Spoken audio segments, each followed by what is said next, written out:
Olá pessoal, como vão? Meu nome é Hérito Marques, eu sou médico, matemático e coordeno o serviço de telemedicina que montamos durante essa pandemia na Clínica Siacor. Queria conversar com vocês alguns dados sobre essa epidemia, né?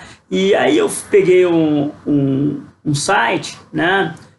covid.saude.gov.br. Todos os dados que eu vou falar aqui hoje vêm desse site.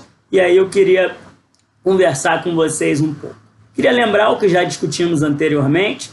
Quando a gente fala de medicina, a gente não fala de certezas, a gente fala de probabilidade, né? É a ciência da incerteza e uma arte de probabilidade.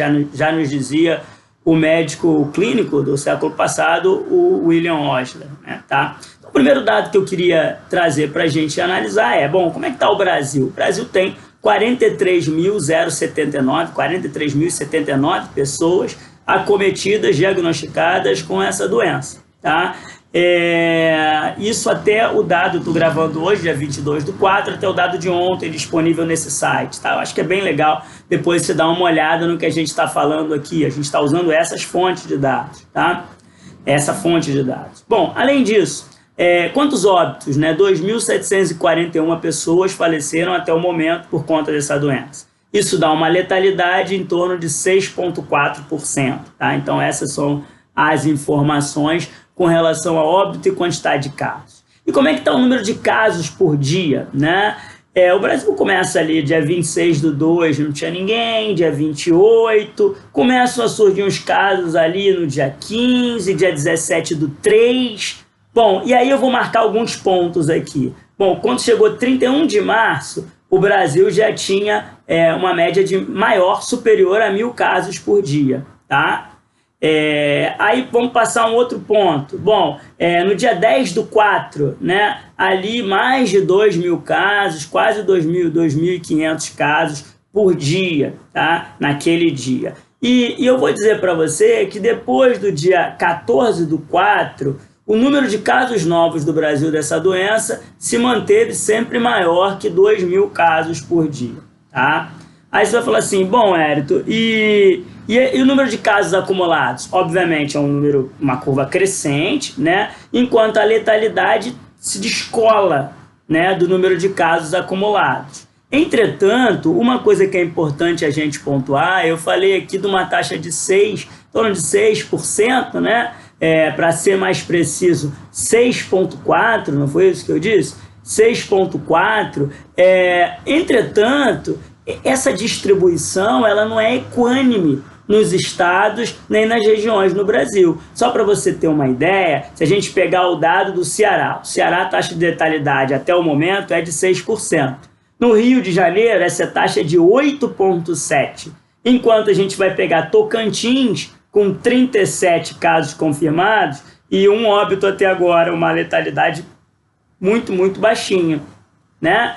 E aí você fala assim, poxa, mas como é que a gente vai pensar isso? Eu acho que primeiro a gente entender que a gente está falando de um país continental. Então é natural que a gente tenha nuances, diferenças entre os estados, tá? A região sudeste ela foi muito mais acometida que as demais. Então aqui o dado que eu tenho na região sudeste é de 24.062 casos, ou seja, mais da metade. Tá? Então, Sudeste e Nordeste concentram as principais, a quantidade, né, boa parte dos casos estão nessas duas regiões. Não quer dizer que as demais não tenham.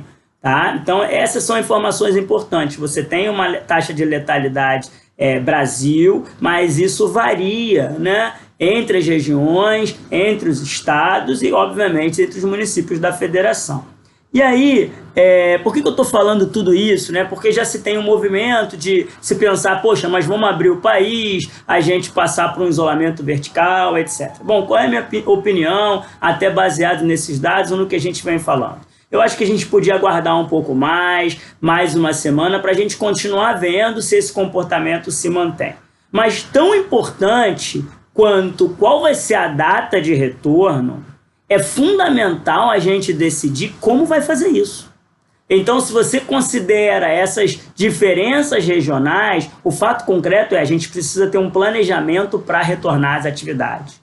Pode parecer bobagem, mas não vai adiantar muita coisa se todo mundo retornar às atividades e começar a vacilar nas medidas que a gente já vem discutindo, o uso da máscara, a lavagem das mãos, porque o vírus vai continuar circulando, esse é que é o ponto. Então a gente fica com medo de ter que entrar numa outra quarentena. Não é isso que a gente quer. Tá? Então o que a gente sugere é que as cidades, as prefeituras, os estados façam um planejamento, tá? Um planejamento responsável dessa volta às atividades. Não é simplesmente voltar porque nós precisamos trabalhar a economia, é óbvio que a economia é fundamental, nós precisamos ter essas duas coisas caminhando de maneira alinhada, né? Nós precisamos trabalhar de maneira alinhada tanto a saúde quanto a economia, e a gente quer voltar às atividades, é óbvio, isso mas por outro lado a gente tem que ter um receio importante, um pé atrás, porque pode ser que o número de casos volte a aumentar. Então a gente precisa ter um mecanismo para, vamos testar. Funcionou? O número de casos estabilizou? Ok, vamos liberando aos poucos. Não, piorou. Vamos embora, a gente volta ao que estava antes, tá? A quarentena. Então a gente precisa ter isso. Não podemos abrir demais, e abrir de maneira paulatina e de maneira responsável, respeitando obrigatoriamente as características de cada região. Tem lugar que você vai poder abrir um pouco mais, outros você vai precisar ser muito mais conservador, e a gente vai precisar deixar um pouco a política de lado e, acima de tudo, tratar de maneira técnica o tema. É importante que a gente possa fazer isso de maneira responsável. Eu queria terminar aqui com uma frase do Lincoln, né, que dizia pra gente: você não consegue escapar da responsabilidade de amanhã esquivando-se dela hoje. Então nós temos uma responsabilidade importante nesse nosso retorno às atividades. Um grande abraço a todos vocês.